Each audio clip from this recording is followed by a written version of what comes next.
Thor's Day, now with 100% less Thor.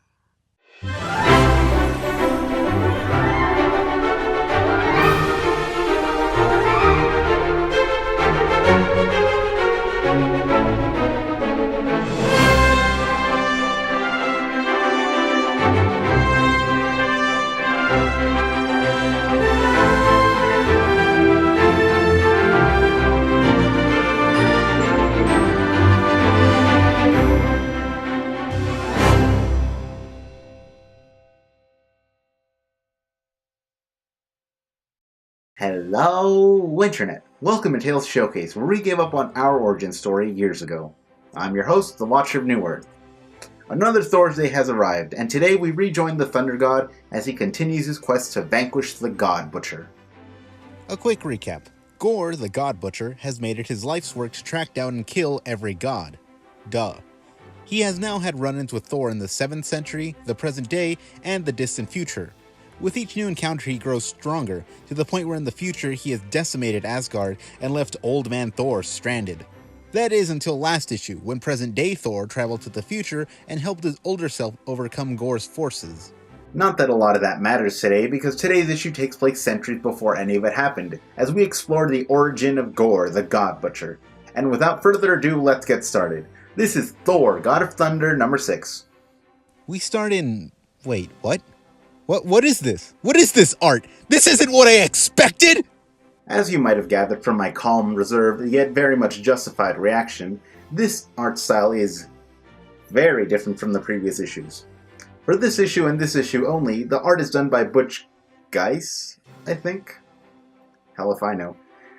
He's a very prolific artist working for various companies since the 1980s. What he's doing here, I have no idea. It's a weird change, and it jars the flow of the story. Let's keep going. We opened 3,000 years ago on a planet with no name. Convenient. We join a young Gorr and his mother as they sit praying, having offered the last of their food as tribute. Gorr questions this and asks why he can't see the gods, and why they couldn't save his father. His mother tells him that he must have faith. They're interrupted, however, by what his mother refers to as sand tigers.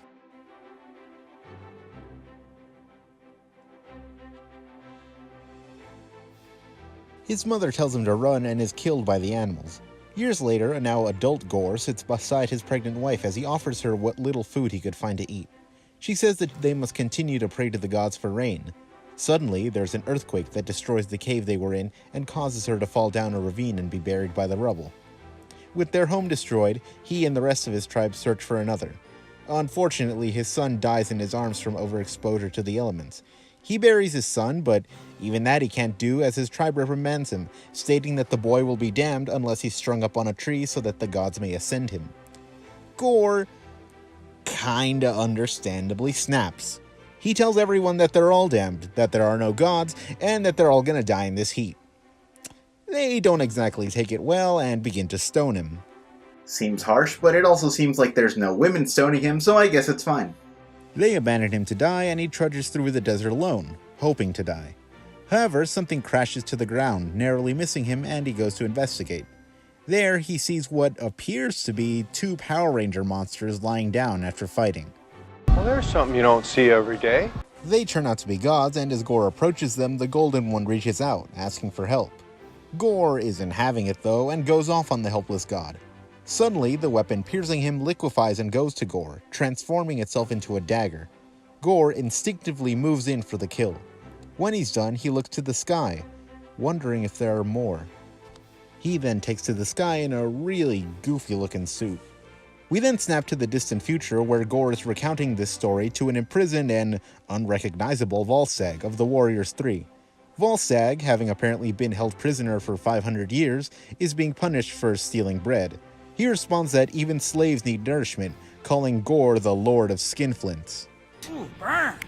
Gorr continues to whip him, asking him if this backtalk is because he still believes that Thor will someday come to his aid.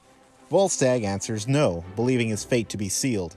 However, he adds that after Gorr kills all the gods, one god will still remain, Gorr himself. Upon hearing this, Gorr ceases whipping and begins to drive a stake through Volstagg's hand. When he's finished, he turns to address his now miraculously alive son who he leads out so they can go eat together.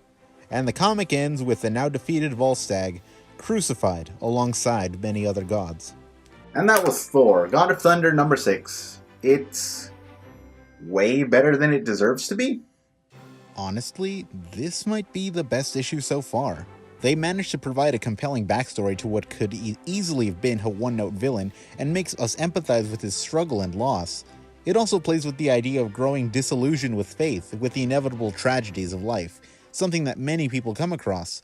The art is also fantastic. I know I made jokes about it, and it is a weird change, but it's certainly not a bad one. Overall, a really solid book. There are other themes to explore in this book, but a lot of them get expanded upon later on, so maybe it's better to wait until the end to talk about them all together. Until then, as always, thank you for joining me, and I'll see you next time. This is the Watcher of New Earth, signing off.